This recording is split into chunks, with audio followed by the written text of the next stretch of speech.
com o economista da ASA Investments, Jefferson Bittencourt, sobre essa questão fiscal aqui no Brasil, entender um pouco sobre a visão dele nesse cenário, inclusive repercutindo as falas do ministro da Fazenda, Fernando Haddad, sobre cumprir a meta fiscal nesse ano e, claro, também cumprir o superávit ou entregar o superávit primário no ano que vem.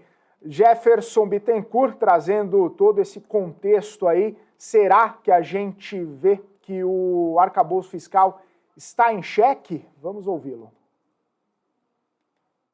Essa questão é interessante porque o Ministério, vários agentes do Ministério têm dito que o core do arcabouço fiscal, na verdade, é o limite de gastos, né? Aquela banda de crescimento real da despesa entre 0,6% e 2,5%, que é estabelecido no arcabouço.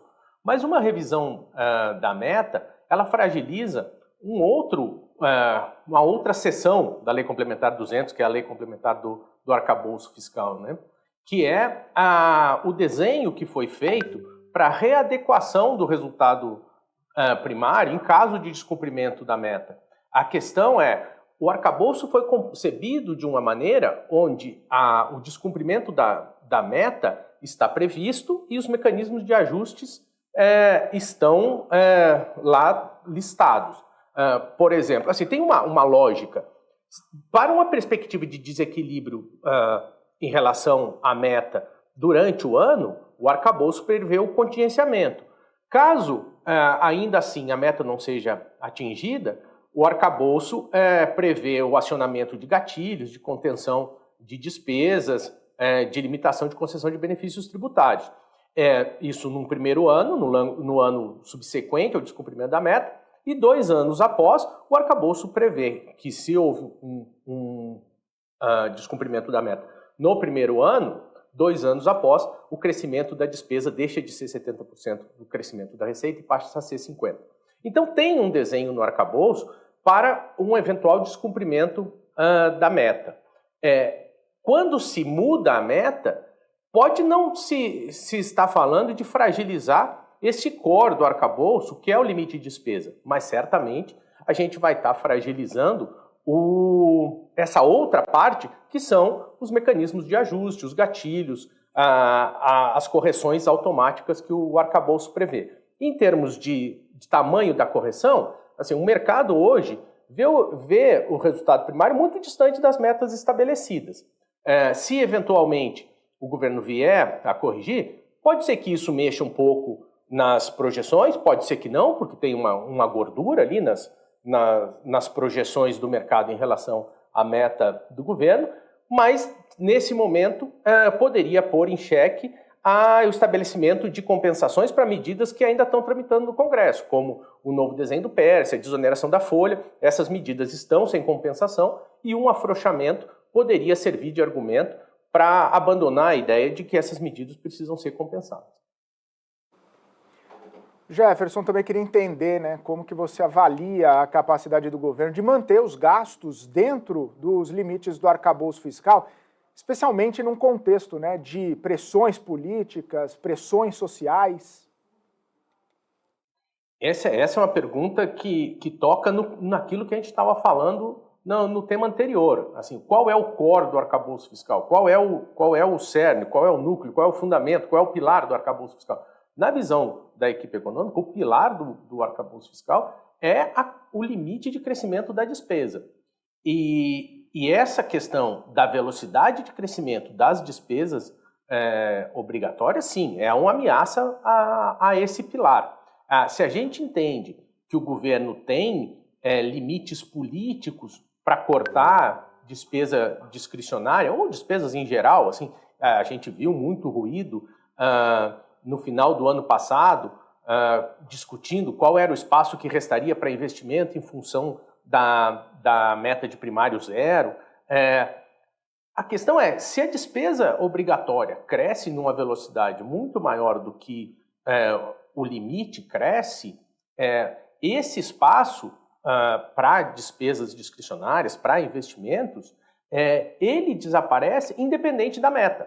Então, assim, a gente tem 2 problemas. Um problema é o eventual cumprimento da meta, e isso tem se resolve com contingenciamento ou com crescimento da receita.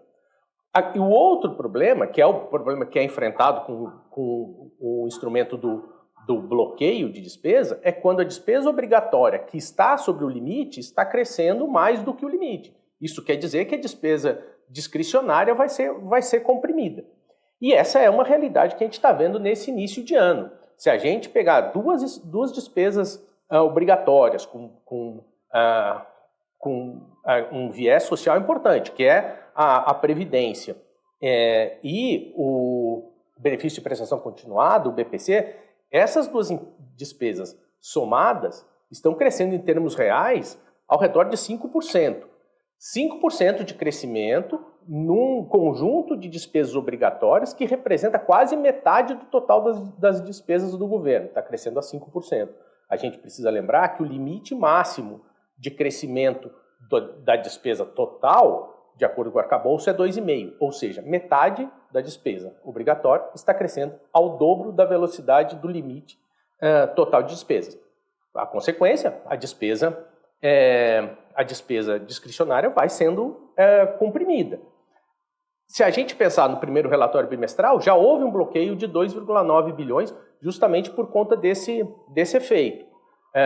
Vai ser muito importante para o governo conseguir conter esse crescimento, porque além da questão do equilíbrio fiscal, que é fundamental, pode ter um problema político, porque a tendência é comprimir despesas discricionárias, comprimir investimentos, e se há uma pouca inclinação, uma aceitabilidade baixa do governo de conviver com menos despesa discricionária e menos investimento, isso vai acontecer não só por conta da meta, mas muito por conta do limite de gasto. Esse resultado de fevereiro... Por último, Jefferson, o dado de fevereiro, que o governo federal registrou aí um déficit de 58 bilhões e 400 milhões de reais. O número marca aí o pior resultado para o mês na série histórica do Tesouro Nacional desde 1997. Fica claro que o dado mostra que é preciso conter gastos mesmo com as projeções mais otimistas do governo em arrecadação. Fica claro também que não vai ser possível equilibrar o orçamento apenas elevando impostos. Eu queria saber sua visão. Qual a estratégia mais eficaz para alcançar o equilíbrio fiscal nesse atual contexto econômico? Esse resultado de fevereiro, de 58 bilhões de déficit, ele foi muito contaminado pela antecipação dos pagamentos de precatórios, que em geral são previstos para maio e junho. O governo trouxe para fevereiro, isso tem um ganho marginal aí que o governo economiza a Selic, que ele pagaria entre fevereiro e maio nesses precatórios. Também, segundo o próprio governo, isso poderia significar um incentivo a mais para a economia nesse momento, mas polui um pouco a visão do resultado do mês de fevereiro e, consequentemente, do bimestre.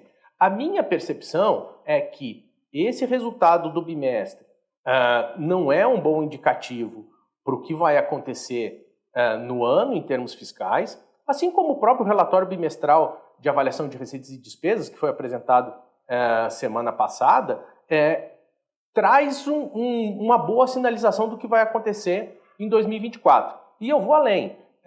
Eu diria que o próprio resultado que a gente vai já alcançar em 2024 não é um bom indicativo da tendência dos resultados fiscais ou de como se diz, da posição fiscal do Brasil. E aí eu explico por quê. Em janeiro, a gente teve arrecadações não recorrentes expressivas.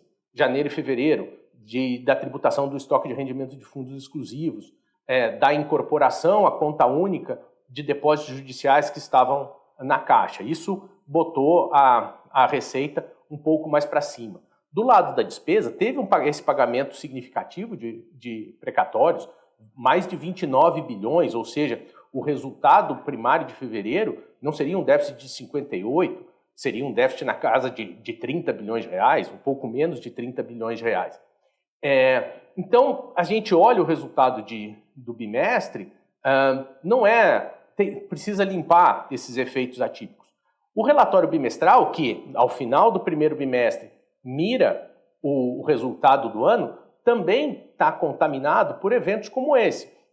A gente tem no relatório bimestral ainda a previsão de fim do PERSE, que traria uma receita adicional para o governo. A gente tem no relatório bimestral os efeitos, ou a ausência dos efeitos, da desoneração da folha dos municípios. Então, assim, limpando todos esses efeitos não recorrentes, o que a gente vê nesse primeiro bimestre?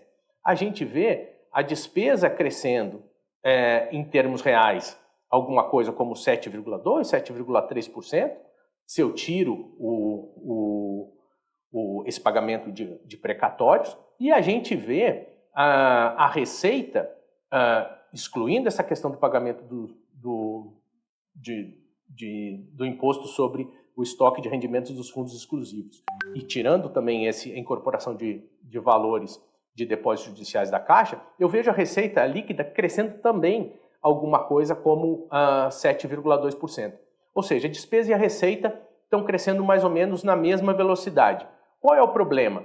O problema é que, se eu olho para 2023, a gente tem um gap entre receitas mais recorrentes e despesas de 1,5% do PIB, mais ou menos. Então, se eu quero chegar a um déficit zero, a minha receita não pode crescer na velocidade da despesa. Ou a despesa tem que começar a crescer menos, ou a receita tem que começar a crescer mais rápido. Nesse sentido, assim, como as medidas de receita, uma série de medidas de receita já foram tomadas, e elas estão trazendo algum ganho estrutural. A tributação sobre subvenção de ICMS, a recomposição da tributação de combustíveis, são ganhos estruturais para a receita. Só que o gap é tão grande entre a receita e a despesa que o governo, nesse momento, ainda não consegue prescindir de receitas não recorrentes para tentar zerar o déficit. O que parece é que, pelo lado da receita, a gente já está chegando perto do limite das alternativas do governo, da capacidade da sociedade de assimilar uma carga tributária maior e da intenção política do Congresso Nacional de subscrever esses aumentos de impostos. Fechando a porta da receita, que é natural num país que tem uma carga tributária elevada para o nosso nível de renda, não tem como a gente não olhar o ajuste das contas públicas pelo lado da despesa. E aí vai requerer uma capacidade de convencimento maior da equipe econômica, se resolver ir por esse caminho, porque a gente vê que, do ponto de vista político, há uma resistência maior do governo em atacar a despesa, e a carta de apresentação do governo foi justamente a PEC da transição, que elevou o nível de despesa do país em praticamente 170 bilhões. O caminho parece ser, então, pelo lado da despesa, de buscar um ajuste, mas vai requerer uma mudança na visão do governo em relação a essa variável. Perfeito, muito obrigado. Jefferson Bittencourt, economista da ASA Investments, com quem a gente conversou aqui sobre esse cenário fiscal no Brasil, que segue trazendo bastante incerteza, bastante dúvida, bastante preocupação nos investidores em relação à condução, inclusive, da própria política monetária. Basta a gente ver aí toda essa movimentação, inclusive, né, do próprio Banco Central trazendo no comunicado do Copom, na ata do Copom, algumas impressões a respeito da questão fiscal, sempre trazendo, né, uma perspectiva de que é necessário controlar o fiscal, é necessário manter a ancoragem das expectativas do fiscal e, claro, né, equilíbrio das contas públicas, reformas para trazer essa visão um pouco mais austera em relação às contas e, obviamente, trazer uma percepção melhor para o mercado financeiro.